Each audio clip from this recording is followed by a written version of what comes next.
Pas të rritimit të disa qytetarëve në drejtësinë tonë që si institucion të prekim çështjen e menaxhimit të dobët në shtëpinë e shëndetit në Tuzë, ne u njoftuam me problematikat me të cilat çdo ditë përballen qytetarët e Malësisë. Ku në emër të qytetarëve ne u drejtuam drejtorit të shtëpisë së shëndetit të Podgoricës Dr. Nebojša Kavarić, nga i cili nuk morëm ndonjë arsyetim apo premtim se diçka do ndrohet. Me këtë rast ne u drejtuam edhe tek subjektet shqiptare, ku fillimisht u drejtuam tek nënkryetari i Parlamentit të Malit të Zi, njëkohësisht dhe kryetari i Këshillit Kombëtar Shqiptar, zoti Gencin Imanbegu, ku ai shprehet se nuk ka ndonjë ndikim drejt për drejt në çështjen e shëndetësisë, por premtoi që do të drejtohet në institucione gjejtëse për të sqaruar këtë çështje.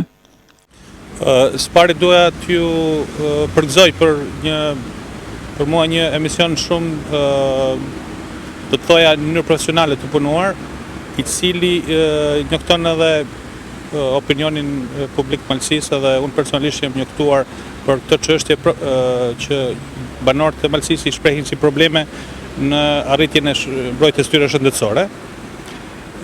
Dhe jo që për mua nuk ishin të njohura, por ka probleme të ngjashme edhe në komuna tjera, për shembull edhe nga komuna Gaviu në komuna Ulqinit, por me një dallim që komuna Ulqinit s'paku ka shtëpi shëndetit, kurse në Malësi mbrojtja bëhet me anë të një stacionit shëndetësor, i cili nuk është i varur edhe nga Podgorica, dhe sigurisht që do të marr hapa në bazë kompetencave të mia për sqarimin e mëtejshëm të këtyre problematike dhe të shohim në çfarë mënyre mund të ndikohet bazë kompetencave që kanë deputetët për përmirësimin e gjendjes atje. Pra si që kemi njoftuar, ne jemi drejtuar tek drejtori i shtëpive të shëndetit të Podgoricës, zoti Kavarić, nuk kemi fituar ndonjë premtim apo ndonjë sqarim. Ku mendoni se do jeni institucionet e radhës ku duhet të drejtoheni? Sigurisht përgjegjësinë pikës pare e ka vetë shtëpia e shëndetit të Podgoricës dhe mënyrën si e ka organizojnë ato punën, dhe bashkë me këshilltarët e mi do të marr hapat të cilat do të ecën në drejtim një sqarimin me detaj të problemit dhe mandej pyetjen e organeve kompetente për përmirësimin e tyre situate. Mendoni se mund të ndryshohet diçka? Unë jam i vetëdijshëm që vetë parlamenti nuk ka ingerenca ekzekutive, apo që qenëri deputet nuk mund të ndryshojë diçka në mënyrë të menjëhershme, por me anë të pyetjeve të cilat i drejtohet deputeti, qoftë Ministrisë Shëndetësisë, qoftë vetë institucioneve të shtëpisë së shëndetit etj. Me atë instrument mund të ndikohet që së paku të reagojnë më shpejt në intervenimet në ankesat e qytetarëve, sepse ne si komunitet shumë rrallë herë dhe i përdorim ato instrumentet të cilët i kemi para vetit. Do të thënë vetë qytetarët, edhe pse janë të pakënaqur me shërbim shëndetësor, do të hamencoja se rrallë ndonjëherë kanë dërguar angesë zyrtare shtëpisë së shëndetit me shkrim apo të drejtohen që është cënuar e drejtë atyre që të mbrohen. Sigurisht të shërbimet të nivelit më të vogël nuk shoh arsye pse mos të punohen në Tuzë. Qoftë ato që kanë cek qytetarët, analizat e gjakut, mbrojtjat e parë nga sulmi kardiak etj. Tjenjë instrumentet të cilët nuk bëhet pyetja më apo janë të shtrenjtë apo jo, por që duhen të jenë. Ne u drejtuam edhe tek subjekte tjera shqiptare për të parë opinionin e tyre lidhur me problematike që po prekin popullatën tonë, ku kontaktuam Alternativën Shqiptare, të cilët ishin në pushime verore, pastaj UDSH, të cilët nuk kishin ndonjë interesim të merren me këtë problematik, dhe një përgjigje e fituam nga Vasil Sinishtaj dhe Nikol Camaj. Them drejtën, personalisht nuk kam ndonjë përvojë dop me këtë shtëpi, nga se një 10 vite 15 nuk kam artu për nevoja personale. Nuk kam as ankesa ndaj, them kështu, familjes së ngushtë kur është në pyetje këtu. Në anën tjetër, këto probleme që lindin, këtu ne ja u mundson ligji. Ligji është aprovuar nga shteti, shumica parlamentare, dhe automatikisht tek unë lind ajo dilemë, a do të ishin ligjet e tilla sikur mos ishin pjesë e pushtetit ta që janë në detyra këtu. Do të thotë, kanë këtë mundësi që 4 orë plotësuesit t'i kenë punë, jo me pak, po me një honorar.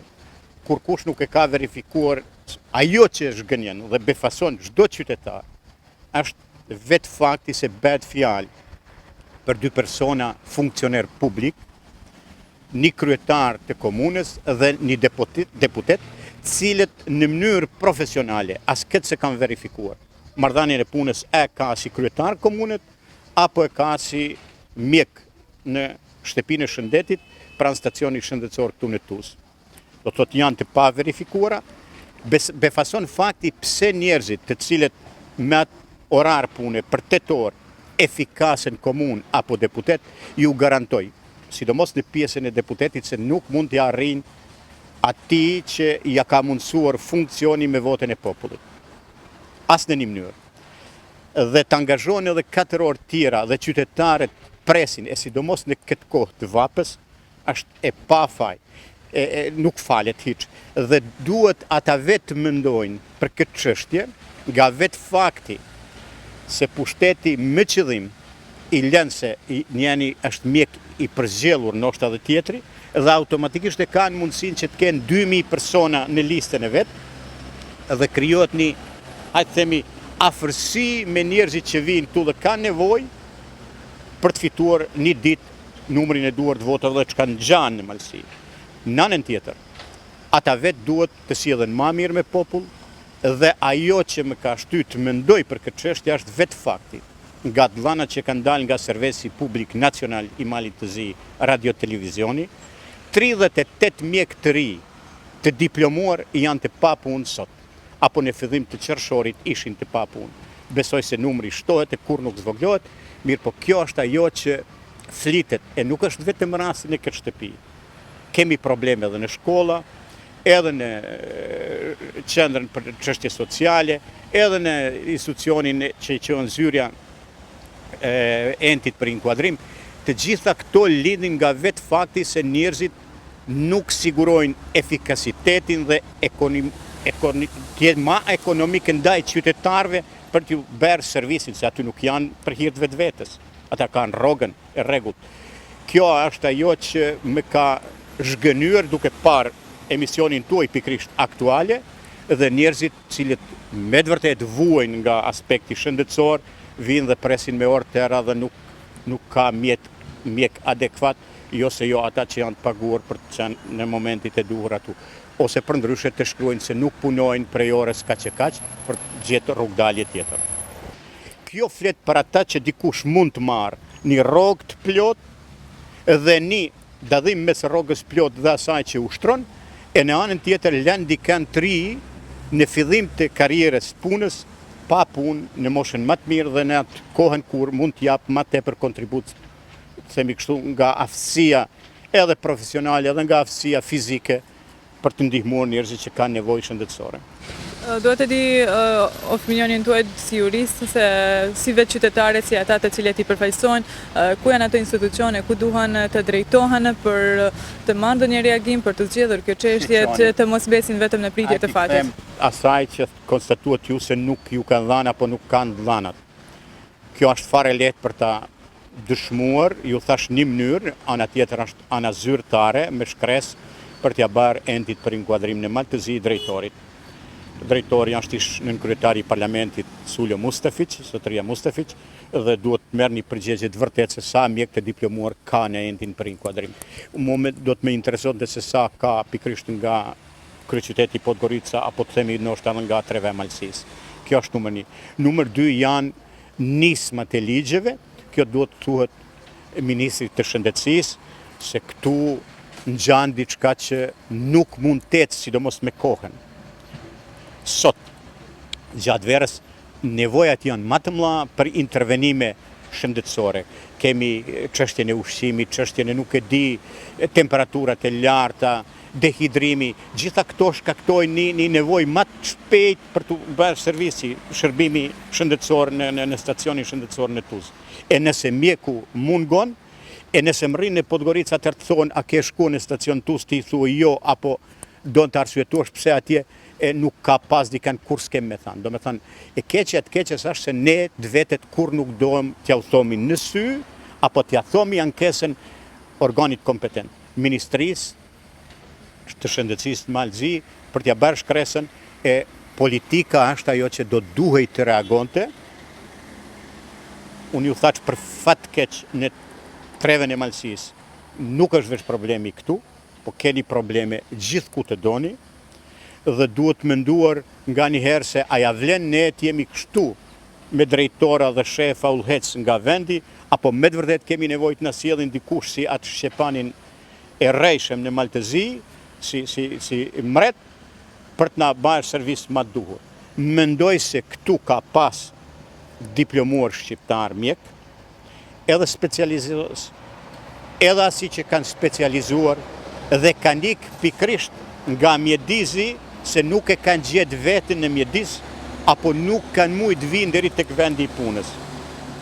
E në anën tjetër, haj mos them, kemi një mjek e këtu që ndoshta në një mjedis tjetër, as në një mënyrë s'kish mujtë me punuar.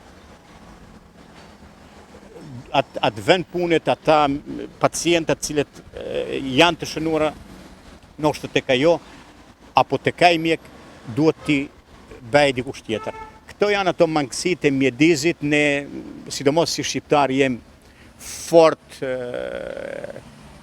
atë integritetin tonë, e ruajmë atë moralin, kulturën, nuk kemi dëshirë për t'ja thënë mangësit tona, se këto janë tonat. Flasim për neve këtu. E në anën tjetër, përjetojmë dhe jemi brengosur për këtë çështje. Përjetojmë një çështje jo normale. Para disa viteve, po populli do të kujtohet, këtu ka vdek para shtëpis, para qendrës shëndetësore, një person për cilin edhe sot e kësaj dite kam respekt, cilët kanë grumbulluar mjetet financiare për blerjen e automjetit për nevojat qytetarëve e nuk është transportuar me atë automjet urgjentisht për në Podgoricë. Ndoshta s'kishën mbijetuar, por kjo flet për sjelljen tonë ndaj nesh. Atë të vërtetën sublime e japin bashkëqytetarët, ata që kanë nevojë dite për ditë që të vinë këtu. Unë nuk jam ai që duhet të vlerësoj punën e dikujt brenda vetë institucionit, por duhet të them se sa i përket menaxhimit, sa i përket drejtimit, sa i përket zgjedhjeve dhe mundësive që ofron kjo qendër, besoj se nuk i përket një qendre, një qyteti, një vendbanimi me 15.000 banor. Edhe për faktin se ka pak mjek, edhe për faktin se shërbimet që ofrohen, pra, sidomos ato specialiste janë shumë të rralla, jo adekuate, flasin shumë se qendra, pra, vetë Podgorica, për Tuzën, për Malsin, nuk tregon të njëjtin kujdes sikur se tregon ndaj qendrave tjera. Domethënë, ne shpesh e potencojmë këtë çështje të diskriminimit, të standardeve të dyfishta. Golubovci, komuna tjetër urbane që ka të njëjtin status. Ka një qendër, një ambulancë po thotë të ngjashme. Mirë po, mjekët specialistë janë dite për ditë aty. Orari i mjekëve është në dispozicion të qytetarëve aq sa kanë nevojë vetë qytetarët. Këtu dihet se kemi 2 ose 3 mjekë, prej cilëve 2 janë të angazhuar në veprime tjera.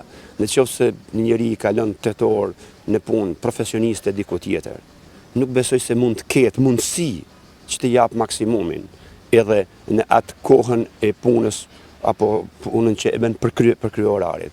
Unë them kështu, nga njëherë 8 orë të rrim në aheng, pastaj nuk e di se sa jemi të gatshëm të punojmë, jo të jemi në punë, aq me përgjegjësi sa mund të jetë një kryetar komunet, sa mund të jetë një deputet që përpos punëve të rregullta janë pjesëtarë të sa komisioneve.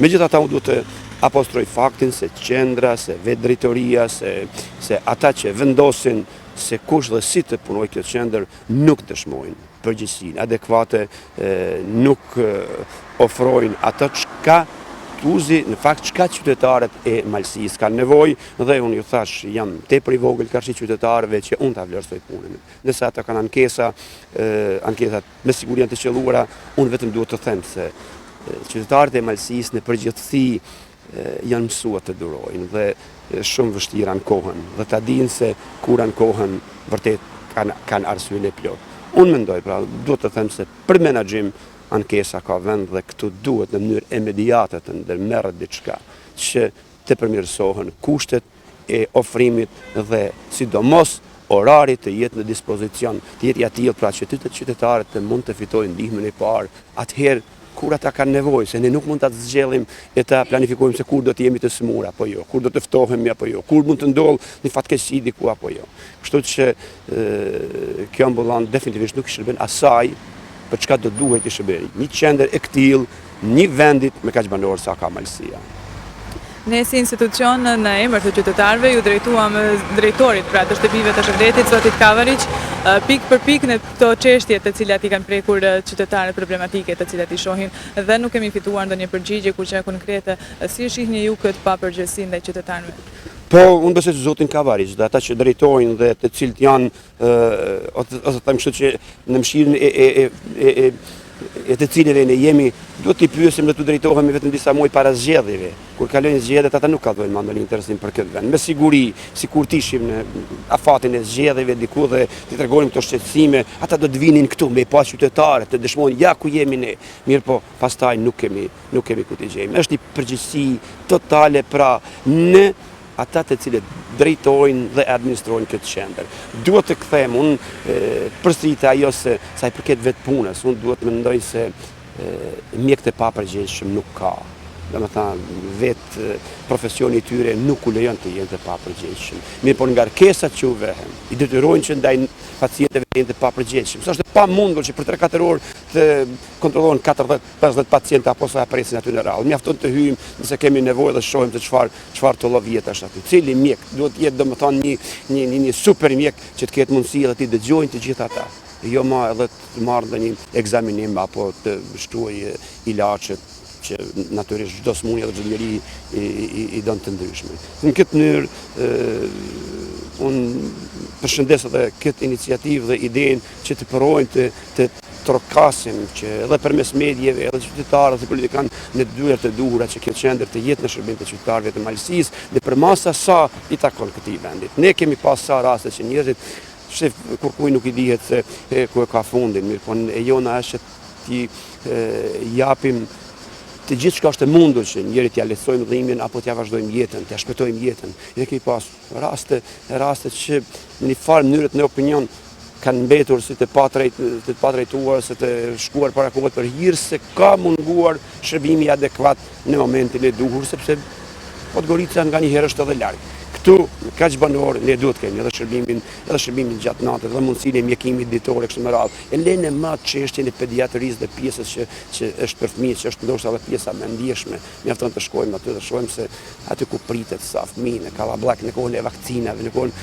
nuk i nxjet se jetë në një spital, por thua se jetë dikun që në një situatë krejt alarmante ku veç dikush po don të shpëtojë apo të ndihmojë dikën. Ambulantat duhet të rregulluara të përgatitura në mënyrë që të veprojnë pa kushte normale edhe atëherë, ose të veprojnë krejtësisht normalisht të relaksuara edhe atëherë kur janë kushtet jo të rëndomta apo kur janë rrethanat e tilla që kërkojnë veprime emergjente. Por cila mbetet ajo mënyra ku qytetarët mund të kërkojnë të drejtat e tyre, të shpalosin pak kënaqësitë e tyre dhe të kërkojnë ajo çfarë u takon? Unë vetëm e thash se qytetarët tonë janë të durueshëm, sidomos kur shkojmë në institucione nevojën e të cilave e kemi. Dhe ndoshta nuk është arsyeshme që të presim që ata të tregojnë një revolt më të madhe se thjesht një pakënaqësi përmes këtyre metodave. Mirë po, nuk do të ishte tepër që të shfrytëzohen institucionet e ndryshme, ndoshta edhe peticionet, nënshkrimet, domethënë kontaktet, njerëzit që i kemi në pozita tashmë, kemi njerëz në pushtet, kemi njerëz në qeveri, kemi edhe në kryetar parlamentit të Malit të Zi, të gjithë të shfrytëzohen që të mendojnë se atje janë për të shërbyer vendit të vet, për të shërbyer qytetarit dhe qytetarëve që i kanë përkrahur, jo vetëm për të zanë koltuqit e veta. Dhe gjitha këto njerëz, këto kontakte, këto lidhje të shfrytëzohen që kjo qendër vërtet të jetë në shërbim të qytetarëve të Malësisë dhe të atyre që janë në nevojë për shëndetin, për intervenime emergjente e kështu me radhë.